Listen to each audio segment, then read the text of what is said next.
This is the Daily Night for Wednesday, May 4, 2016. The Daily Night supports Making Biscuits Cat Rescue, a 501c3 charity. If you like this podcast, please consider making a donation or adopting a rescue cat at makingbiscuits.org.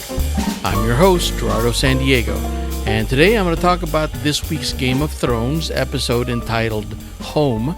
It's Season 6, Episode 2, titled Home, and today is Star Wars Day, May 4th. So I'm going to talk about Star Wars and kind of freestyle it.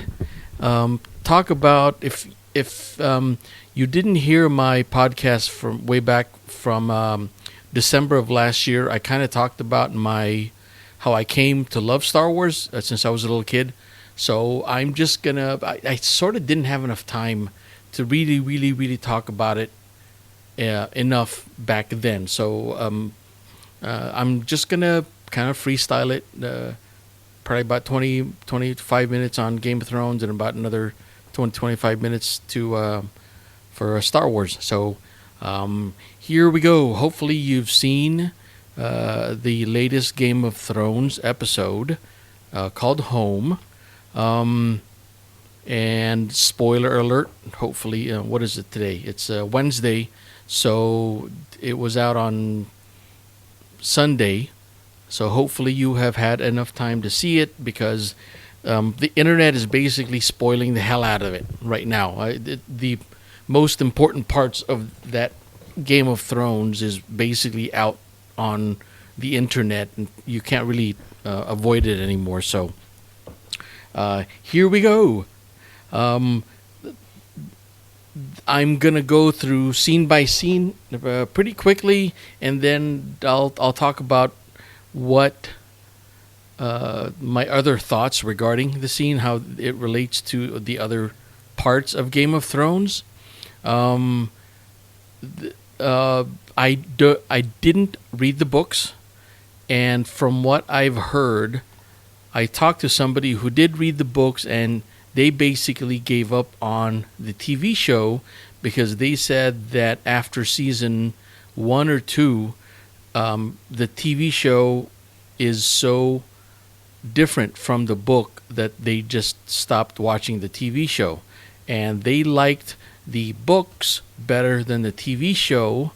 So I wouldn't know, since I've never read the book. So that's my point of view, in case you're wondering. I don't know anything about the books. I have been reading online wikis on who Jon Snow is. And this latest episode is like, there's a scene in there that made me go, just like that. Right in the middle of watching HBO, I went, So there, okay. So the very first scene is Bran at the tree. And Bran is a big boy. What the heck happened? His voice changed. He got taller. He stretched out. Wait a minute. Was he wearing the same clothes that he started off on this journey, or did they patch him up? Like, they went to the right next to the blacksmith is the alterations dude in Westeros, and they got him, extensions on his clothes, or did he just kind of, take it from a taller person along the way? Hodor. So, makes you think, makes you think again.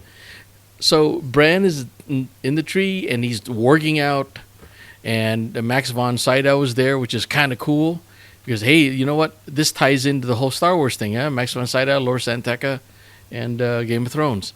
So he's talking to, I guess, the Max von Sydow is the three-eyed raven, the tree, and my cat is in the background, kind of like wanting my attention. So, okay, hopefully she doesn't tear up the joint. Okay, so Bran is talking to the three-eyed raven, the Max von Sydow, and they do a flashback. Von Sydow basically takes Bran back to the past, when Ned Stark was a little boy, even younger than Bran is now. and he looks like he's not the best fighter in the world, and his older brother is teaching him how to fight. But the really cool part about that scene, well, two really cool parts, is Leanna came over. She comes in on her horse, and she's all happy and full of life, and so is Winterfell. I mean, pretty much all we've seen of Winterfell since almost the beginning of the show is just depressing, desperation, dark, death, all the D's. But Winterfell looks like, it looks like the spring harvest. Everything's got a sepia tone on it, and they're harvesting the wheat, and everything is fine and happy. And Bran, his teleported self, is saying that. It's like, look how happy Winterfell is. And so Leanna Targaryen, she comes in on her horse and and Leanna talks to somebody else, and guess who? It's Hodor. But it's not Hodor. It is, his real name is Wyllis. I had to look this up. I thought it was Willits or Will or something, and it's Wyllis, Willis. No, Wyllis. And I heard in a previous show his mom called him Walder, not Willis. So, wait a minute. Does that mean... So hopefully this flashback scene is telling the truth. It's not like a delusional fantasy thing, and this is what really happened in history, which means that Hodor's real name is Wyllis. Cool. Okay, so you got Leanna Targaryen, which is Bran Stark's aunt, and Wyllis, who ultimately becomes Hodor. And I keep thinking there's a connection there. I wonder, we know Hodor now as he doesn't say anything else except Hodor, right? But in that flashback scene, Wyllis was talking like a normal kid. So, what bad things happened, or what things happened to Wyllis that made him... is catatonic the word? Just kind of messed up with his mind, that all he says is Hodor now. Does Leanna have anything to do with it? That makes it kind of interesting, right? Oh, by the way, a little bit of a tangent. There's some rumors that they want to make a Game of Thrones actual movie in the theaters movie, and they're thinking about doing it like 1,000 years before what the series that we're watching now. So it's officially a prequel to the TV series Game of Thrones. So that would be kind of interesting also. We get to learn about how the wall was constructed, maybe how the North was before Castle Black was there and the Night's Watch. So, all right. So next scene is, let's see, Willis. I was asking myself when I was watching this first scene is, why are they showing us this flashback? I was trying to figure out, like, what's the connection? Why is there's always a connection somewhere, right? So the next scene is the usurpers are about to break into the room where the dead body of Jon Snow is being held, and what's his name? Sir Davos is there, and they're getting ready to fight whoever comes through the door, and they know that they're gonna die because there are way too many men outside. And right when the door breaks open, their own door breaks open, you hear a crash at the front gate, the main front gate of Castle Black, and here come the Wildlings with their giant. And all of a sudden, Castle Black is back in control of Sir Davos and the good guys, the quote unquote good guys. And I love the way things are tied in. Almost the scenes are tied to each other, because the giant gets shot by one of the archers of the bad guys in Castle Black.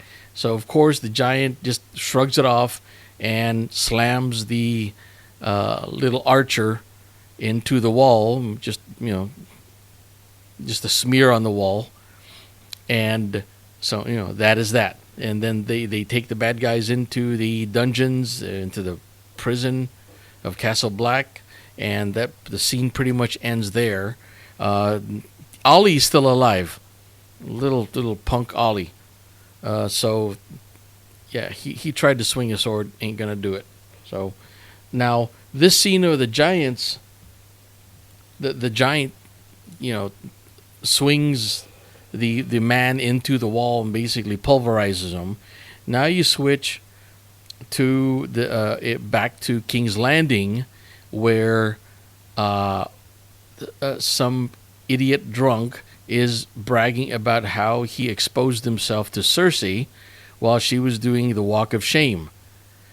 And of course, this drunk is talking loud so everybody could hear him.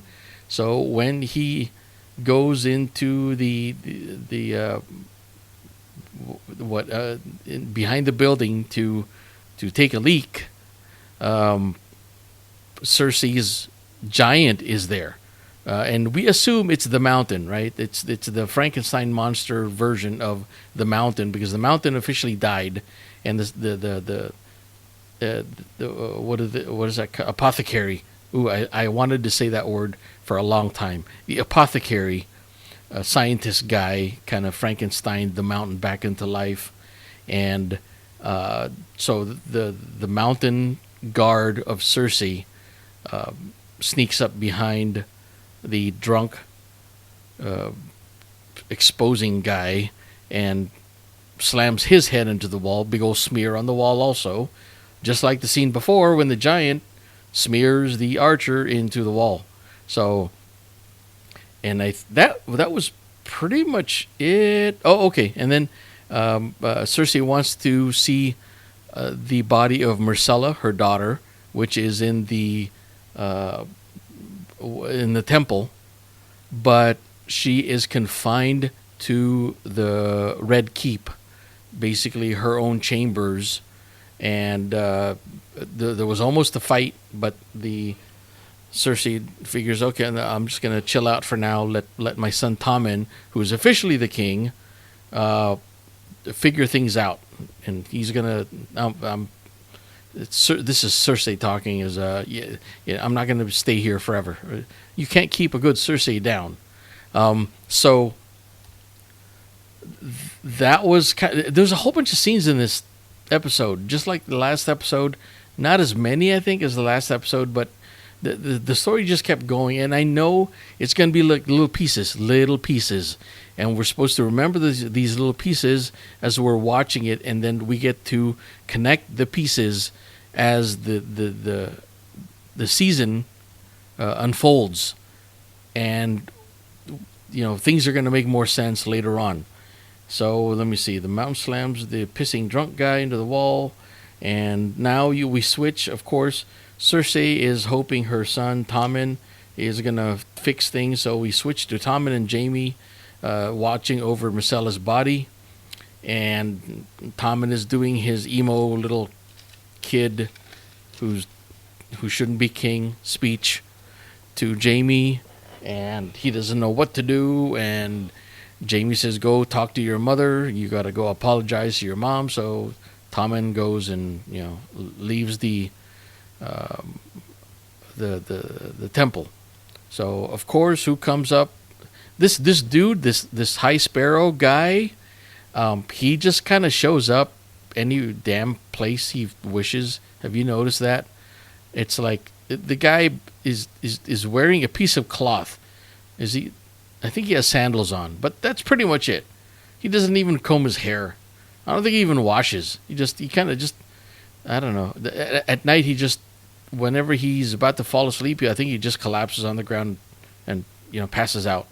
And then in the morning wakes up. But you know what? Okay, yeah, sure. He has nothing, but he has all these freaking guards to follow him around and beat people up who disagree with him. Which, yeah, okay, that's hypocrite.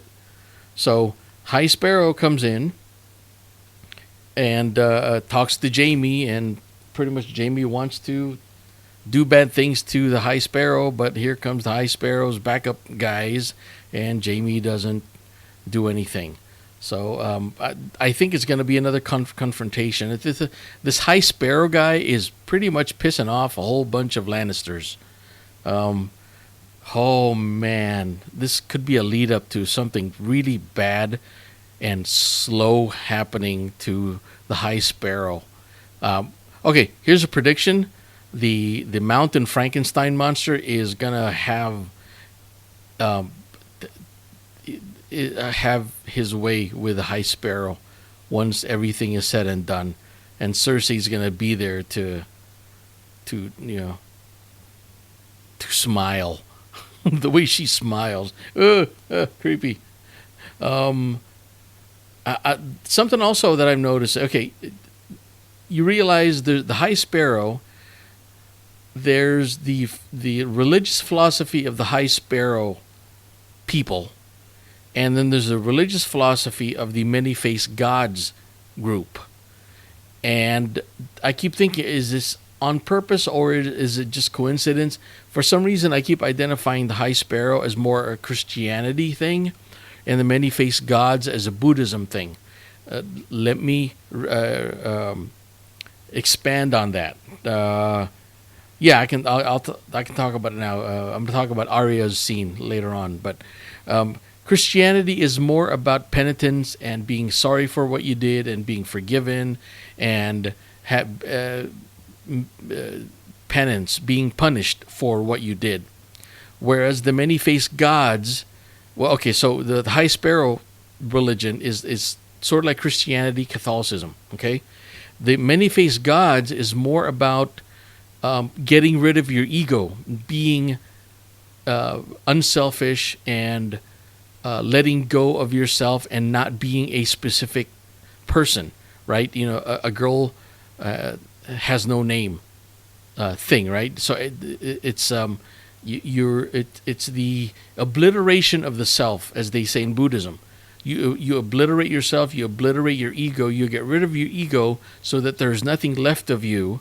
And you don't have any of this personal, mental, psychological baggage, and then you can finally view the world as it is, with as much truth as you're sensing the world. So I keep thinking the many-faced gods group are more like Buddhism in terms of their philosophy. So I think that's a cool parallel. Now, will the High Sparrow and the many-faced gods people face each other one of these days, or will they influence? Like, will the many-faced gods influence Arya, and she brings that philosophy back to Winterfell, or wherever she's going to wind up? And will the High Sparrow? So far, it doesn't look like a High Sparrow is going to influence anybody. He's not really changing anybody. He's just kind of pissing people off. Well, you know what? It's not really Christianity. That's not how, from what I've read, that's not how Jesus Christ would have done that. So, but I'm no expert.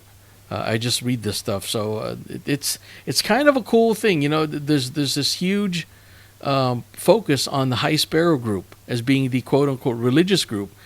But when you think about it, the many-faced gods, they're almost mystical, but they are also sort of a religious or a spiritual group. So that just kind of dawned on me the last episode. So let me see. So philosophies. Yeah, okay. So that is the scene with the High Sparrow. Now we come to Tyrion. Tyrion the boss. And it unanimously, Tyrion is the hero of this whole thing called Game of Thrones. And pretty much whenever you see Tyrion, something notable at the very least is going to happen. And it just seems like Tyrion, no matter what he does, he can just go walk down the stairs or, drink some wine or scribble something on a piece of paper. When Peter Dinklage opens his mouth, all of a sudden it's a memorable scene. It just seems like it. So I wrote down, I think it just in that one little scene with Tyrion drinking with what's his name, his traveling buddy. There's like, how many quotes here I have written down? Like 3 or 4. Here's the first one. If you've seen the episode, of course, you remember these quotes. If I lost my cock, I'd be drinking all the time. That's Tyrion. Number 2, you make dwarf jokes, I make eunuch jokes. And number 3, when Tyrion is talking to the dragon, I'm here to help, don't eat the help. See, is there any more quotes? I'm reading. No, okay, so of course, so Tyrion. This is Tyrion's version of a good Saturday night. he goes drinking with his eunuch friends, insults everybody, and then he decides he's gonna unchain the dragons. He's like, okay, let's go.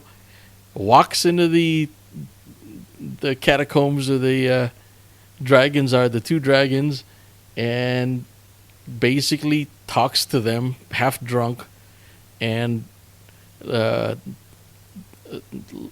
unchains both of them. And I love the way he did it to the first dragon, takes the collar off, and once he did that, the second one, just like a dog or a cat, sees what Tyrion just did, and the second dragon offers its neck to Tyrion, so he can more easily reach the bolt that is, keeping the chain together. And I didn't know what the heck was going on. I thought, like Tyrion is dead. He's going to get eaten. He's going to get roasted. And if somebody told you that scene happened and described to you that scene, you would never believe that person. But the way Peter Dinklage and the showrunners of the show and the director and the cinematographer, the way they captured that scene, I absolutely believe it.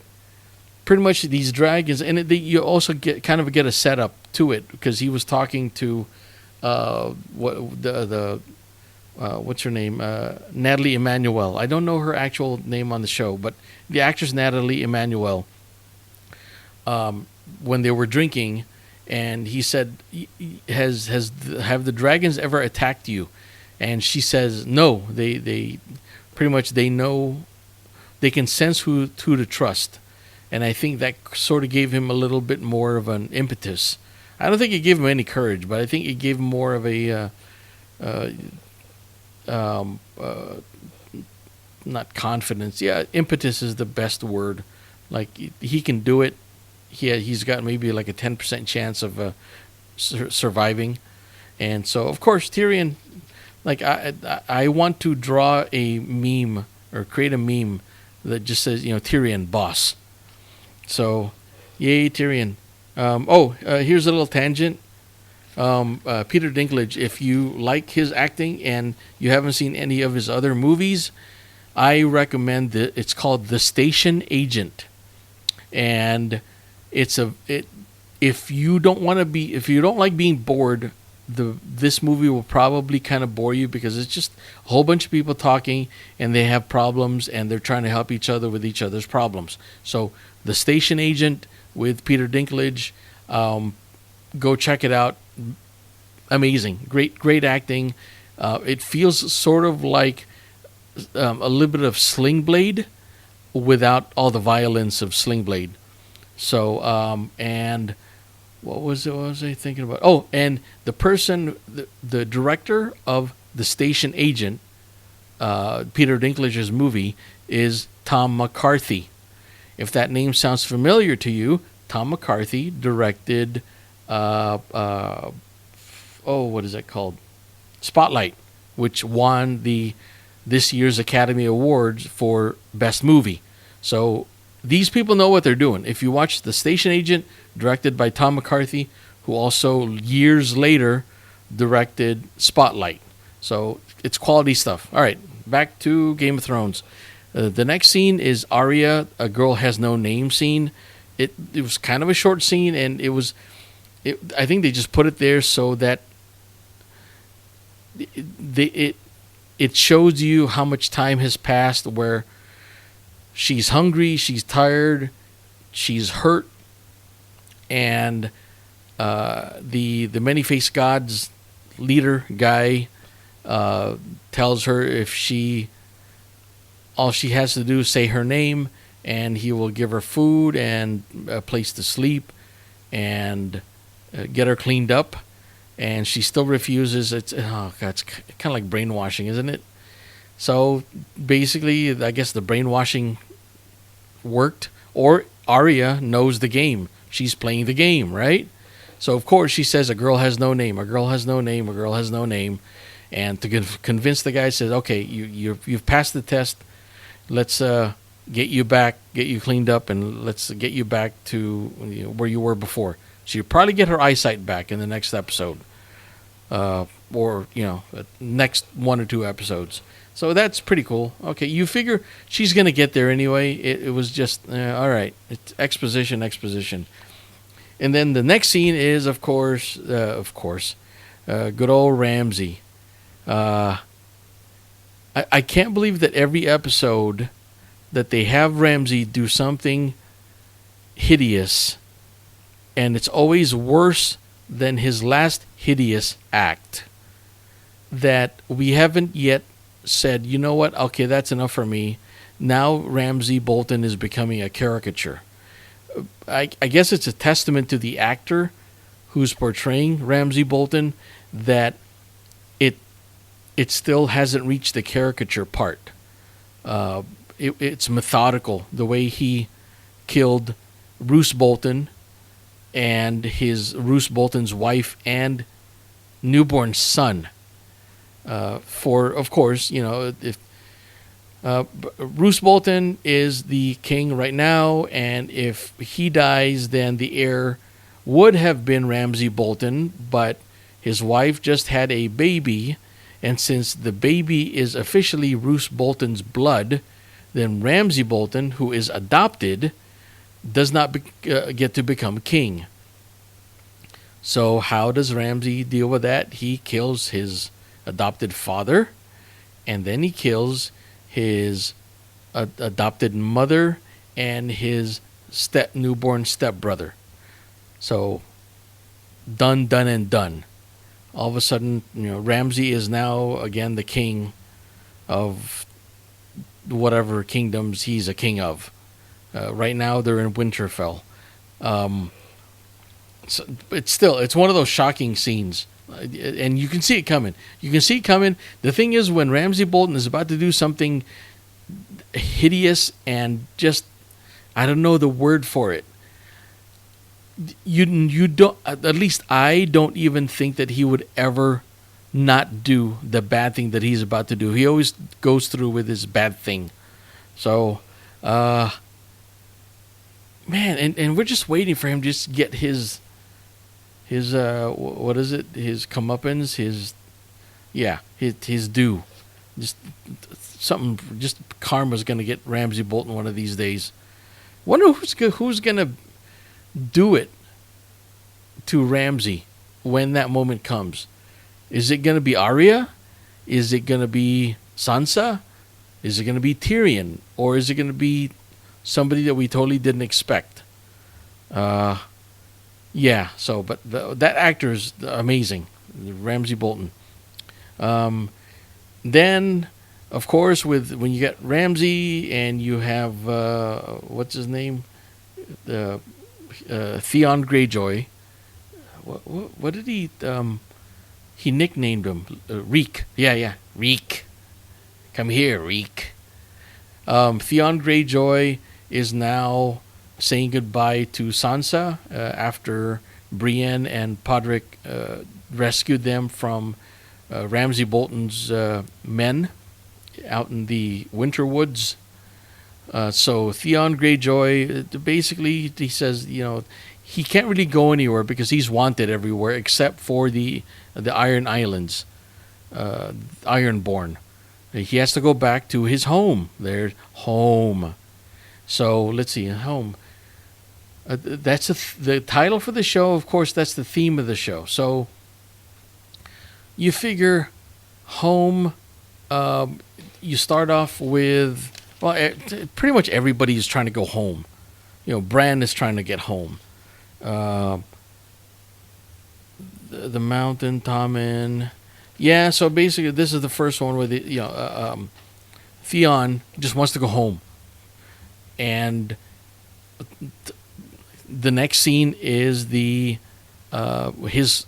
home with Balon Greyjoy, who is the current king.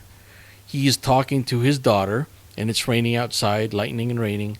And Balon goes out onto a rope bridge to cross to get to the other side of the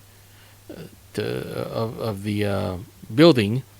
And on the other end of it is, I had to look this up, his name is Euron Greyjoy, Euron Greyjoy. And supposedly Euron is a nut job. I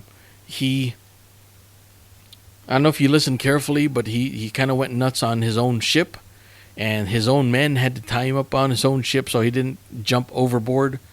And after the storm calmed down, Euron killed every one of his men.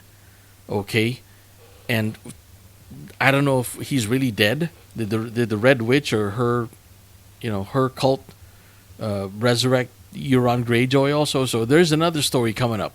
I think he's a brand new character. He's just arriving now. But Euron Greyjoy, the nut job, and he says, "I am the drowned god. What is dead may never die." Okay, great. I am the drowned god. So of course he comes in, nut job. Balon tries to stop him. Balon is old. Euron is younger, and Euron throws. I hope I'm saying it right. Euron throws Balon off the rope bridge, and Balon is dead.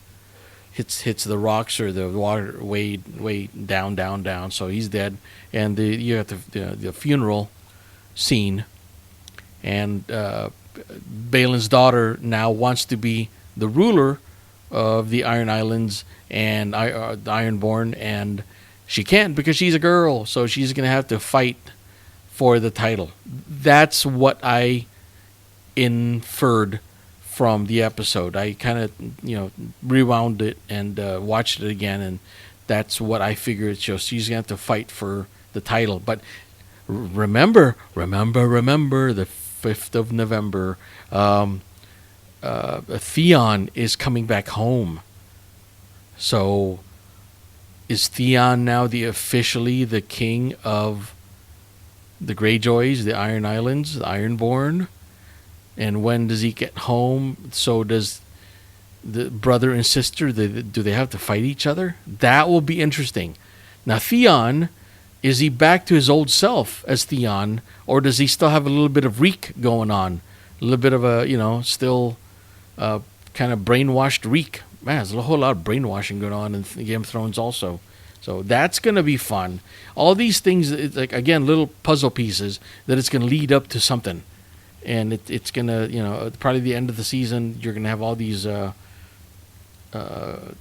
conclusions, or at the very least, confrontations. So that's going to be fun. And then, of course, the very last scene that everybody talks about and everybody's spoiled it for you already, if you don't already know, is Melisandre does her witchy magic on Jon Snow's body, and she's depressed. She thinks she has no more powers.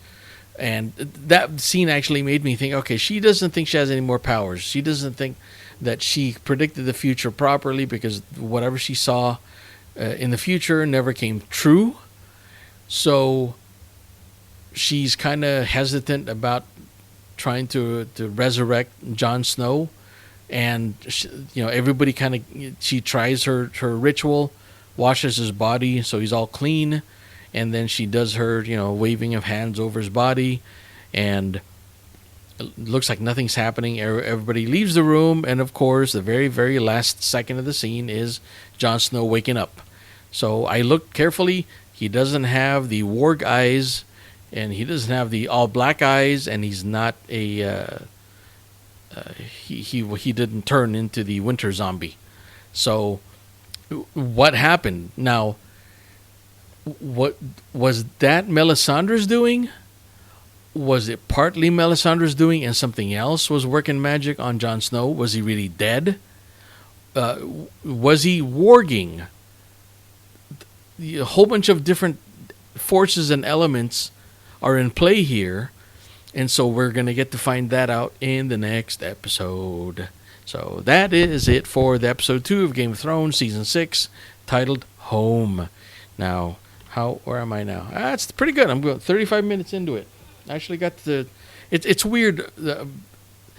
I don't know if you've ever done this. It's like talking with your friends. You have this original idea going into, when I press record on this podcast, I have these notes and I go, I'm going to talk about these bullet points. And then all of a sudden my mind goes off on a tangent. Oh, by the way, did you la la la la la? Or I just think of it literally as I'm talking, something will dawn on me. And it's kind of a cool thing. I think that's why if you've ever thought about trying to do a podcast, I'd say do it, because it's probably not going to be a lot of work on your part. Just do a simple one. Don't worry about the fancy equipment or the perfect microphone.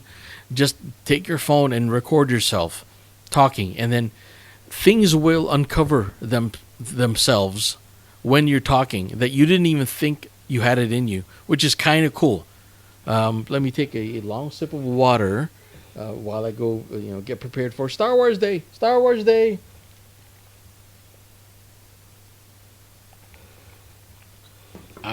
Cool, refreshing drink, Kahuna Burger. Pulp Fiction reference.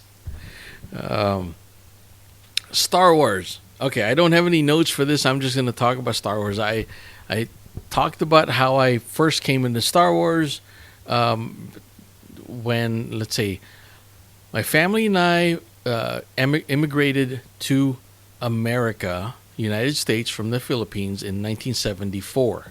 And I was 8 years old when we got here. So 1974. Now the first Star Wars, original Star Wars, came out in 1977. So I was 11. And go figure, we've just been in the United States for 3 years, and we decide we're going to go visit the relatives, go back to the Philippines for the summer and visit the relatives. And I had no idea that this movie Star Wars was even out. Now, keep in mind, it's not like the internet. We had no internet back then. We barely had any TV channels. We had, channel 2, 4, 5, 7, 9, 11, and 13, and a channel 52 on UHF. So, and that's it. There was no cable TV. There was no satellite TV. There was no YouTube or Netflix. It was literally, how many channels is that? A handful of channels, and no cable box. So, when you're a kid, you don't read the newspaper. You don't read the LA Times calendar section to see what movies are coming out. So, of course, school's out. I go with the family, and we go back to the Philippines. And we're just, when you're that age, I was 11. When you're 11 years old and you're with your family, unless you're going to a place like Disneyland, there is a whole lot of boring time going on. So you're stuck at your relative's house. The first 3 days are kind of fun. Everybody's gonna seeing each other again after they haven't seen each other for years, like family reunion. And then if you got to spend another month, it's a whole bunch of boring days, right? So here I am kicking back. I'm listening to my cassette tapes. Yeah, that was. The nice thing about going to a third world country is all the music is cheap because it's probably not licensed, at least back then. So, back in America, you bought an album of songs, and it was like $7 or $8 back then. You go back to the third world country, and you can probably get 5 or 6 albums for that same price. So of course I had my cassettes. I had like 4 cassettes, listening to Queen, Bohemian Rhapsody, and Genesis. I can't remember. I can't believe I still remember these. So I'm listening, la la la la, writing down the lyrics to Bohemian Rhapsody. And all of a sudden, my cousin came in, and she was just out shopping with her mom. And she said, now, if you live in a third world country, especially in the tropics, you will find any excuse to go into a building with air conditioning, including movie theaters. And so my cousin came back home. We were staying with my cousins back then. And she says, we just saw this fantastic movie. It's called Star Wars. He's like, you guys got to see it. Everybody in the world has to see this movie. And I'm going, what? What is Star what? Wars what? What is it? Is it like... Now, keep in mind, back then, I had no idea what science fiction was yet. I was 11 years old, right? So, what did we have? God, there was nothing. Oh, you know what? Okay, the popular thing back then was Roots, the miniseries, which also, that's a story in and of itself, because Roots started the TV miniseries, basically. Roots and Shogun. So that's an aside. But my cousin goes, yeah, this is a great movie. You got to see Star Wars. It's Star Wars, Star Wars, Star Wars. I go, okay, fine. Yeah, sure. My cousin, she's a girl. It's probably a romantic comedy, and it's got, nothing I'm interested in.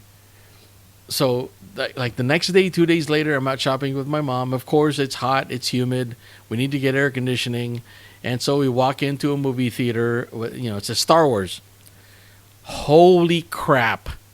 Just walking into a lobby, there was a full, I don't know if it was paper mache or was actually made like plastic, but there's C-3PO on the left side, because this movie theater had 2 levels. It had a balcony that you walked up to, a balcony level, and a ground level.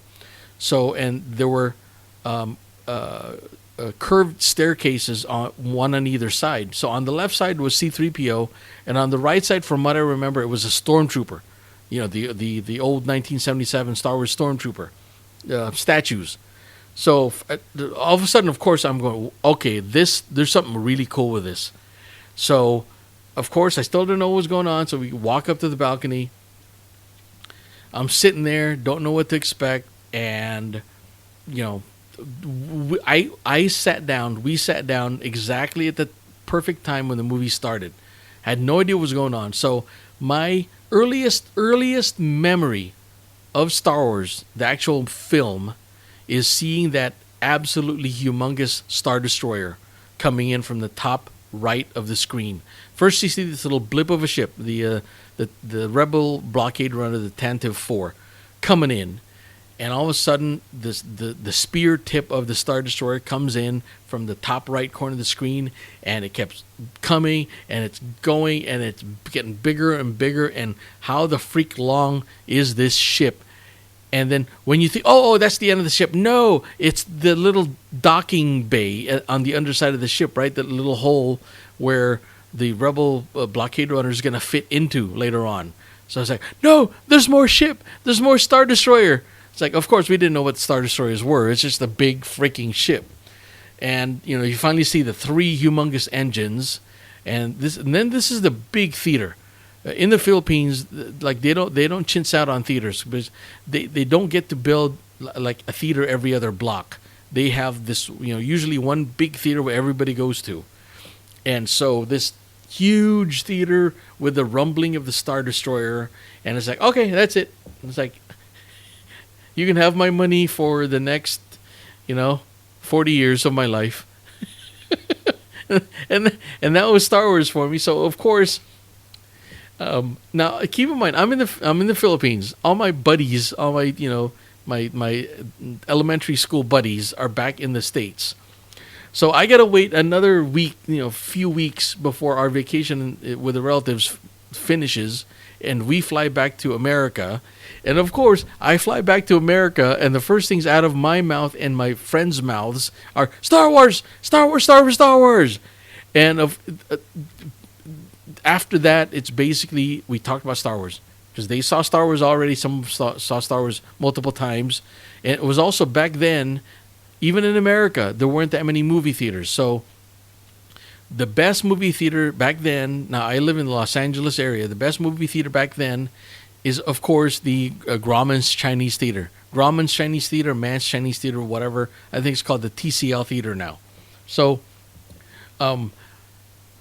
my friend Rod, his dad took me and Rod to see Star Wars in Christmas of that year, and it was still playing at the Chinese Theater. And it was still awesome. Now, keep in mind, film degrades. This is in the day when, film reels, they had actual celluloid. But the sound was beautiful. It was super loud. And I remember seeing it was raining. And Rod saw Star Wars for the first time. I saw it for the second time. And from that point on, it was Star Wars, Star Wars, Star Wars. And then the Topps trading cards came out. And I can still remember the smell of bubblegum. Back then, they actually still had bubblegum in trading card packs.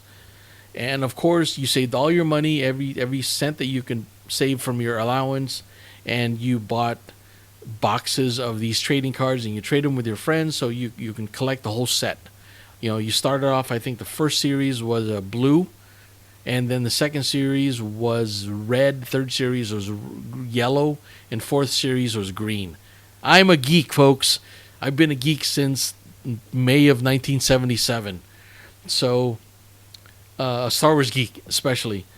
And then, you buy the Starlog magazines and the newspaper clippings and the People magazines with, you got the cheesy articles on Carrie Fisher and Mark Hamill.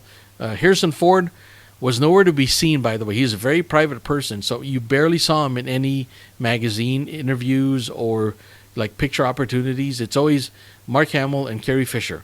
And who else? And back then, they didn't really promote David Prowse. No, I mean, not David Prowse. James Earl Jones as the voice of Darth Vader. So you basically had Carrie Fisher and Mark Hamill as the ambassadors of Star Wars. And so, the Star Wars Christmas special that we shall not speak of, that happened in Christmas of 1977. We got to see Boba Fett first time. Very different colored Boba. Still, if you watch it, though, it's not that bad. Just skip to the Boba Fett cartoon scene. It's kind of cool. And I'm going to keep this short. So basically, 1980, The Empire Strikes Back comes along, and all of a sudden we're prepared. Me and my friends are prepared. So we're still getting rides from our moms, but we're prepared. So we have enough money to buy a ticket, a Coke, and maybe a gift item. And back then, there weren't many gift items like they are now in the theaters. Like freaking the popcorn bucket has Star Wars graphic on it, and pretty much you can go to the lobby and go buy $50 worth of Star Wars stuff without even thinking about it. But back then, there was the Star Wars storybook. There were like little T-shirts you can buy. Not much, and they were kind of like bad quality, the T-shirts, so they weren't worth buying. They're flimsy.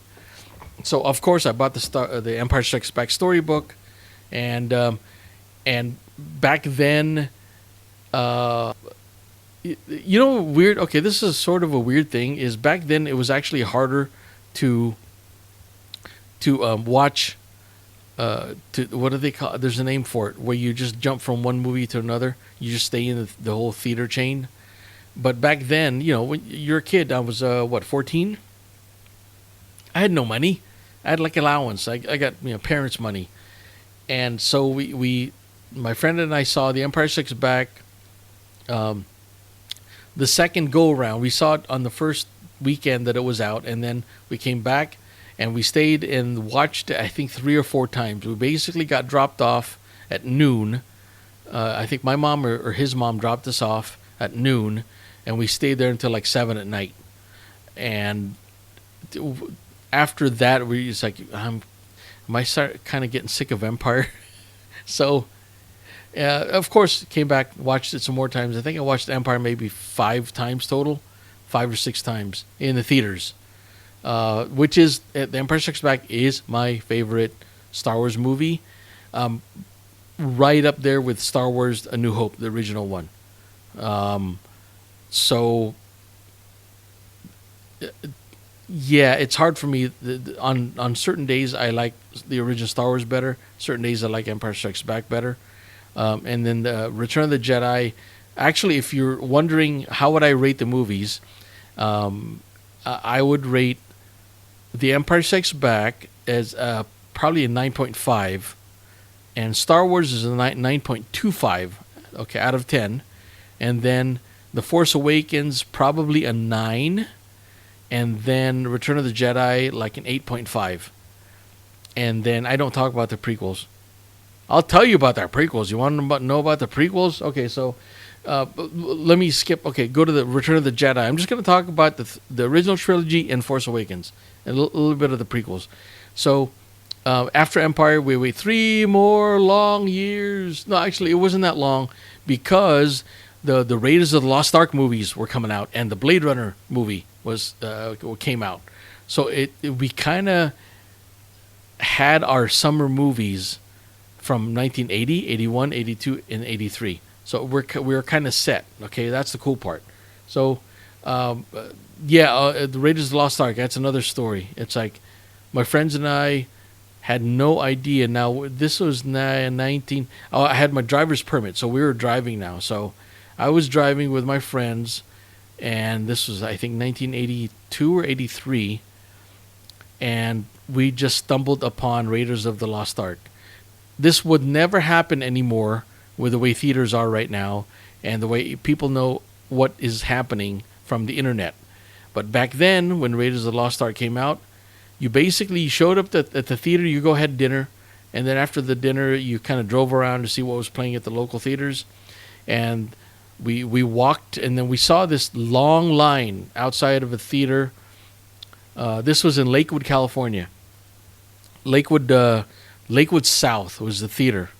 I don't go there anymore, but Lakewood South, it was like a brand new theater. They had really good quality stuff. And so they were playing this movie called Raiders of the Lost Ark. Now think about it. What in the hell is a Raiders of the Lost Ark? None of those words make sense. So we go in there and we wait in line. It's just pretty good, pretty cool. And all of a sudden, the big rolling ball comes in, and then I was hooked. Raiders of the Lost Ark movie. You know, I throw you the whip, you throw me the idol. So of course, that just made it even more anticipatory when Return of the Jedi came out in 1983, because we had a whole bunch of Harrison Fords going on. You know, you had Empire Strikes Back, Blade Runner in, I think it was 82 or 3, and Raiders of the Lost Ark in 81, and then Return of the Jedi in 83. So Return of the Jedi, that was fun. That was the first time I camped out to wait for a movie.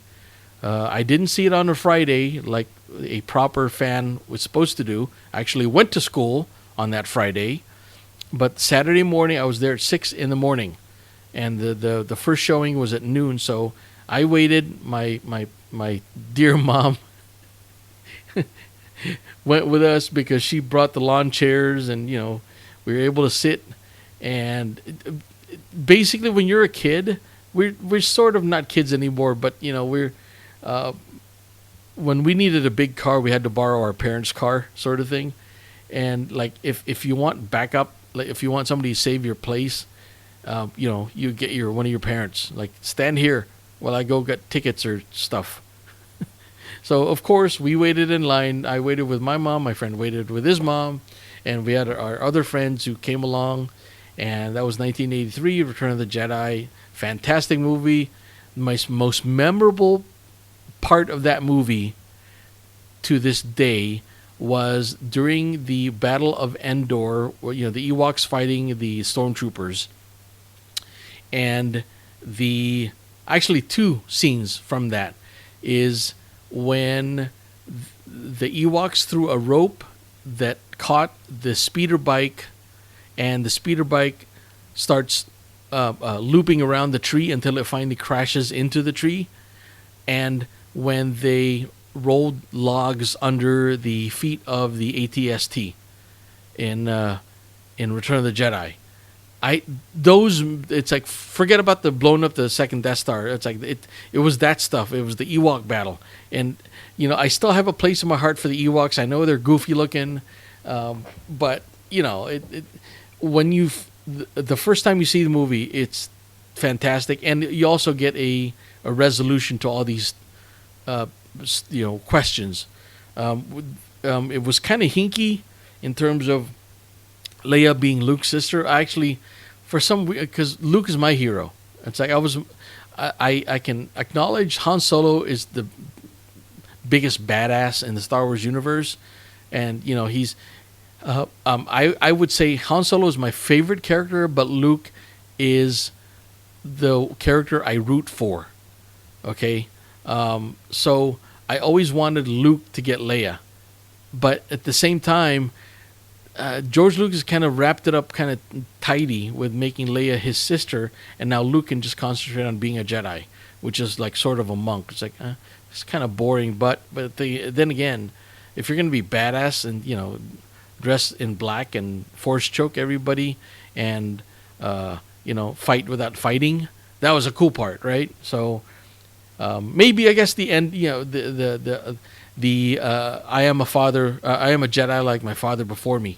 That got me. So the whoa scenes with the Ewoks on Endor, and then the I am a Jedi like my father before me, that got me kind of choked up, which is So that's Return of the Jedi. What else? The prequels. True story. You won't believe me, but I'm going to tell you it's a true story. When The Phantom Menace came out, I waited again in line. I didn't wait that long. I waited maybe 2 hours in line.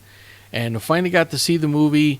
And I was so looking forward to the movie that I didn't realize that my legs were all tense. Like, when you wedge your foot under a chair and like make it stay there for like an hour without moving, your muscles get cramps that you will suffer the next morning. And so I think that's what happened to me. I was anticipating the Phantom Menace so much. This after years of no Star Wars, we finally have this movie called the Phantom Menace. And the first time I saw it, I remember, I think it was pretty good.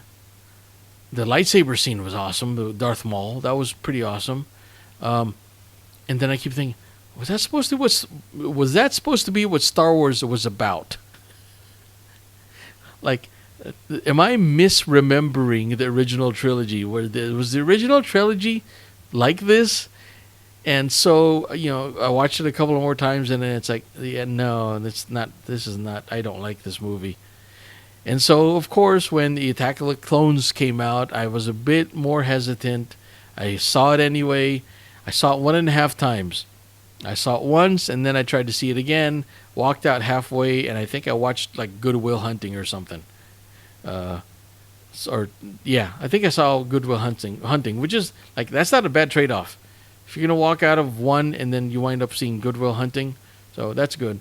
And then Revenge of the Sith, I watched it by myself. I didn't want to take a chance of being depressed or let down. So I just went to the day show. I didn't watch it on the first showing, and it was pretty good. It was it was better than the episode 1 and 2. So, and then years later, and of course I have the collectibles, the Kenner action figures, vintage stuff, still mint in box. Here's a tip, boys and girls, and I don't know if you can really do this anymore. Back in the day. Back in like 1984, 1985, when Kenner was just about to discontinue the Star Wars line of action figures, we were at that age where our friends were getting jobs, entry level jobs, minimum wage, where a lot of times they were stocking shelves in supermarkets or department stores, right?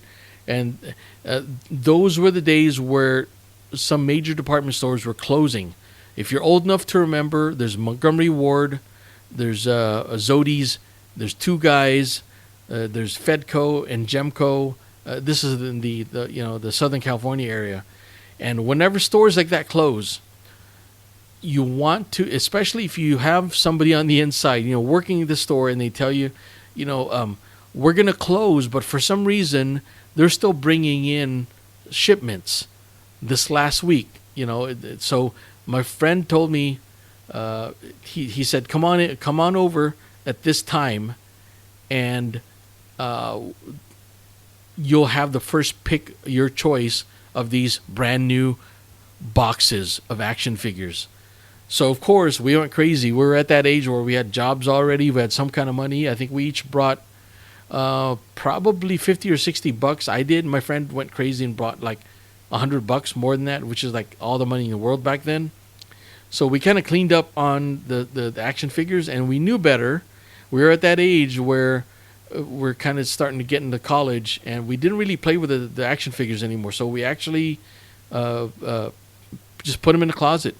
Just put them in a box, out of sunlight, indoors, and I still have them. Yay! So, and let me see that, and then jump to the prequels, whole bunch of prequels, and then now we are here with the Force Awakens, and everybody knows what happened with the Force Awakens because it is now, and it's what's kind of nice is. May, we celebrate Star Wars in May, but we get the movie in Christmas. So it's almost like every 6 months we get to celebrate Star Wars. Oh, yeah, sure, every 6 months. Every freaking day. Or every week. We have May 4th, which is Star Wars Day. We also have May 25th, which is Geek Day, and which is the actual day anniversary of the original Star Wars, May 25th, 1977. So in the month of May, we can, if you want, to celebrate Star Wars twice, May 4, May 25, and then we get some kind of Force Friday happening in September, right? Getting ready for Christmas, and then we'll get the trailers, and then we'll get the comic conventions, and during the comic conventions, there's going to be more teaser trailers for Star Wars. So basically, you have the Star Wars movie coming out right around Christmas, and then you kind of ride that high up until about February, and you hope another Deadpool movie comes out to tide you over until about March. And March is sort of when the conventions start happening, and then you get your refill of Star Wars again, your juju, and not just Star Wars, but science fiction, comic books, geek stuff, superheroes. So it's I wouldn't have anything to podcast about if there wasn't so many things going on a weekly basis. So, God bless America. God bless geekery. So that's basically, I sort of wanted to talk about those parts of Star Wars that affected my life. If you want to hear a sort of a different, not a different, but it's the same story, but the parts of the story that I didn't say on this podcast, I talked about back then. So check out my older podcast back in right on the week of when The Force Awakens comes out. So it's like December 17. Check out my podcast around those 2 weeks. And I talk about Star Wars and how I came to love Star Wars. So there you go. I'm going to go. I got a whole bunch of other stuff to do. But happy Star Wars Day. And until next time, I'll talk to you soon. Civil War comes out this weekend. So, haha. More stuff to talk about. And, of course, Game of Thrones comes out again this Sunday, episode 3. So, maybe we'll get a new Rogue trailer, longer video. So let's see what happens. Until next time, this is Gerardo San Diego. You can find me on thedailynight.net, thedailynight with a K.net. And, if you have any questions, all my contact information is on my website. And you can also listen to this podcast using go on iTunes, look for The Daily Night with a K, or my name, Gerardo San Diego. And also any podcast aggregators like podcast, I think it's called Podcast Republic, or any of these other podcast apps. And you can find me there. All right? So until next time, I'll talk to you soon. May the force be with you. Thank you very much. Very much. Very much. Very much. Very much. Very much. Very much.